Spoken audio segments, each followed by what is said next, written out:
Poop! It's what's for dinner. And in all seriousness, it may be on your hospital's menu. I think we're talking about C. diff infection. What is C. diff anyway? It's a bacteria that's commonly found in colons that is usually kept in check by the natural microbial flora of your gastrointestinal tract. However, what if we take an antibiotic that kills off the natural flora that's there? What's going to happen then? It allows an opportunity for that C. diff to come in and take over and wreak havoc on your intestines. And wreak havoc it does. It can cause diarrhea, fever, abdominal pain. We've even seen people die from C. diff infections. It's bad. It's not uncommon either. We see it quite a bit. We do. It tends to affect older folks, again, people on antibiotics, people hospitalized. Mm-hmm. The typical treatments that we have done for it in the past have been actually other antibiotics. So it's kind of weird. We're taking a disease that's caused by an antibiotic and then treating it with a different antibiotic.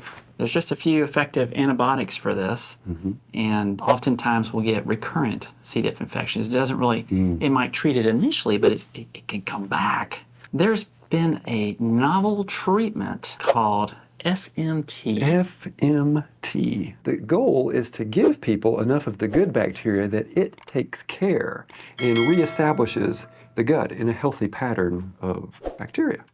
Wait a minute. How does it get in there? Ooh. So most of the studies that I've seen, and I've had some patients actually receive one of these transplants before.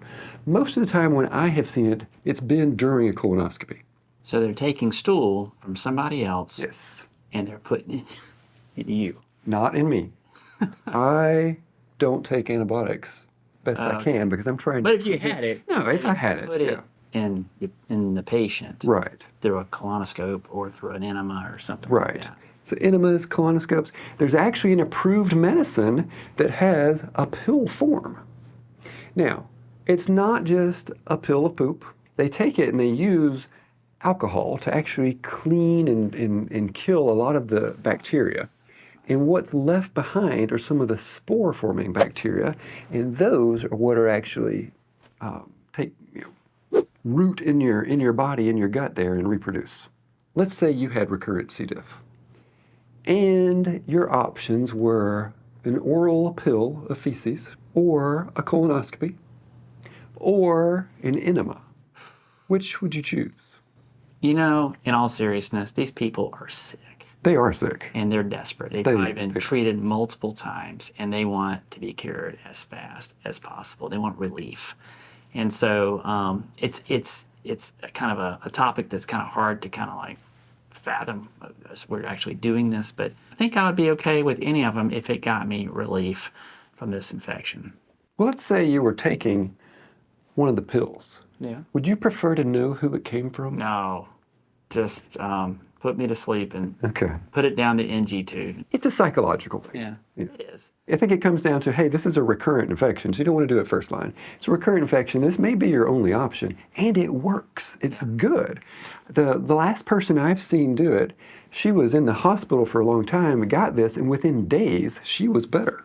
It is about 90% effective in curing these people that have had this recurrent infections. Can probiotic bacteria help prevent C. diff? It's not uncommon if I'm using an antibiotic that is particularly known for C. diff for me to say, take probiotics for a few days. Take prebiotic foods and fibers that help the bacteria out, the normal good bacteria out. You want a good focused antibiotic if you can. You don't want one of these, quote, strong antibiotics that all of my patients like to ask for that's going to take out everything.